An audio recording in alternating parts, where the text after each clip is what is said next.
غیرہ گناہوں میں سے ایک گناہ النیاحہ، جب کوئی شخص فوت ہو جائے تو نوحے کرنا، یہ بالخصوص عورتوں میں ہے، مردوں میں بھی پایا جاتا ہے لیکن زیادہ تر یہ بیماری عورتوں میں۔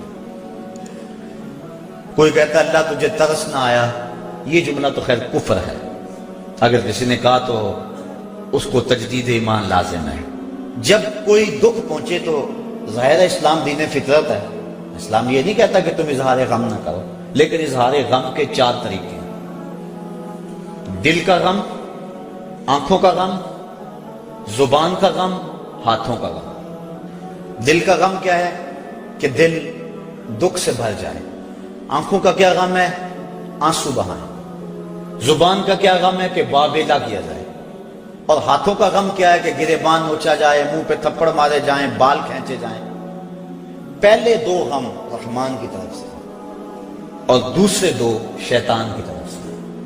فرمایا لیسا منا من ضرب الخدود وشق الجیوب ودعا بدعوی الجاہلیہ، جس نے گریبان پھاڑا، چہرے پہ تماچے مارے اور جہلوں جیسی باتیں کی، فرمایا ہمارے سے اس کا کوئی تعلق نہیں ہے۔ تو نوحے سے منع فرمایا گیا، بلکہ اگر مرنے والے کے دل میں یہ آرزو تھی کہ میرے بعد خوب چیخ پکار پڑے گی، لوگ بڑا روئیں گے، تو اگر کسی کے دل میں یہ ہوگی کہ میرے بعد لوگ روئیں اور عجیب کیفیت بن جائے، تو ایسے نوحے پہ جو راضی تھا، حضور علیہ السلام نے ارشاد فرمایا جب وہ مرتا ہے تو رونے والوں کے رونے کی وجہ سے اس کو قبر میں عذاب ہوتا ہے، جتنا لوگ زیادہ روئیں گے اتنا ہی اس کو عذاب دیا جاتا ہے، اگر وہ اس پہ راضی تھا۔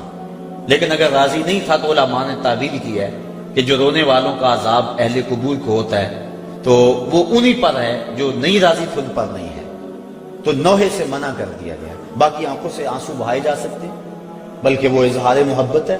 جب حضور کا بیٹا انتقال کر گیا، شہزادہ رسول حضرت ابراہیم علیہ السلام، تو حضور تشریف لائے، سرہانے پہ بیٹھے، بیٹے کی پیشانی پہ ہاتھ رکھا، وَأَيْنَا رَسُولِ اللَّهِ تَدْمَعَانِ، حضور کی آنکھوں سے آنسو جاری تھے، اور حضور نے زبان سے کیا کہا بیٹا ابراہیم آنکھیں رو رہی ہیں، دل غم زدہ ہے، لیکن زبان سے وہی کہوں گا جس سے رب راضی ہوگا، زبان سے ایسا جملہ نہیں نکالوں گا جس سے میرا رب ناراض ہو جائے۔ تو یہ جو نوحہ ہے، مرتے وقت عورتیں جس انداز میں، حالانکہ تلقینیں صبر کرنے کی ضرورت ہوتی ہے، جب آپ کسی کے ہاں جائیں، فوتگی ہو گئی ہو، تو کوشش کریں کہ ان کو ایسا جملہ کہے جن سے اس کی ڈھارس بن جائے، نہ یہ کہ کوئی ایسی بات کر کے ان کے جذبے کو اور آگے بڑھا دے اور ان کی آنکھ کو اور زیادہ تاؤ دے، ایسا نہیں ہے، بلکہ تلقین صبر کرے۔ حضور نے فرمایا صبر وہ ہے جو پہلے صدمے پہ کیا جائے، الصبر عند الصدمۃ الاولی، جو پہلے صدمے پہ صبر کیا جائے وہی صبر ہوتا ہے۔ جب آہستہ آہستہ دکھ آتے جاتے ہیں تو انسان عادی بن جاتا ہے، تو جب تکلیف پہنچتی ہے تو اس وقت مومن کیا کہتا ہے؟ انا للہ و انا الیہ راجعون۔ اور علماء نے یہ بھی لکھا ہے کہ صبر کی تعریف یہ ہے کہ معمولات عبادت قضا نہ ہو، جو ایسا کرے وہ صابر ہے۔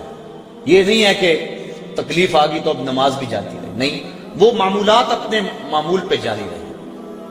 حضرت سری سختی رضی اللہ تعالی عنہ کا بیٹا فوت ہو گیا، جوان سال، تدفین و تجہیز تکفین میں لگے رہے، ایک نماز قضا ہو گئی۔ بعد میں لوگ آپ سے تعزیت کرنے آتے رہے، افسوس کرنے آتے رہے، تو جب آپ نے شام کو اٹھتے ہوئے چٹائی اٹھائی، فرمایا کیسا دور آ گیا، میرا بیٹا فوت ہو گیا ہے، سارے شہر نے آ کے افسوس کیا ہے، اور میری نماز فوت ہوئی ہے، کسی ایک نے بھی نہیں پوچھا ہے۔ تو معمولات عبادت ان کو برقرار رکھا جائے، یہ صبر ہے۔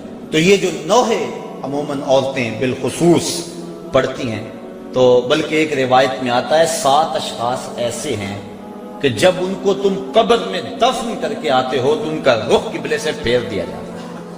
فرمایا فَاذْهَبُوا وَانْبُشُوا قُبُورَكُمْ، جاؤ جا کے ان کی قبریں اکھیڑ کے دیکھ لو، اگر ایسا نہ پاؤ تو پھر مجھے آ کے کہنا کہ میں نے کیا کہا تھا۔ اور ان اشخاص کو حضور نے گنوایا، ان میں شرابی بھی ہے، اس میں ذخیرہ اندوز بھی ہے، اور اس میں آخری جو ہے 7واں وَالنَّائِحَةُ، اور نوحے پڑھنے والی ہے جو اور لوگوں کے جذبات کو بھڑکاتی ہے۔ لوگ کہتے ہیں فلاں نے وین کی حد کر دی، وہ بچے بھی رو پڑے جی ایسی حد کر دی، یہ منع ہے، یہ شریعت نے ہمیں اس سے روکا ہے۔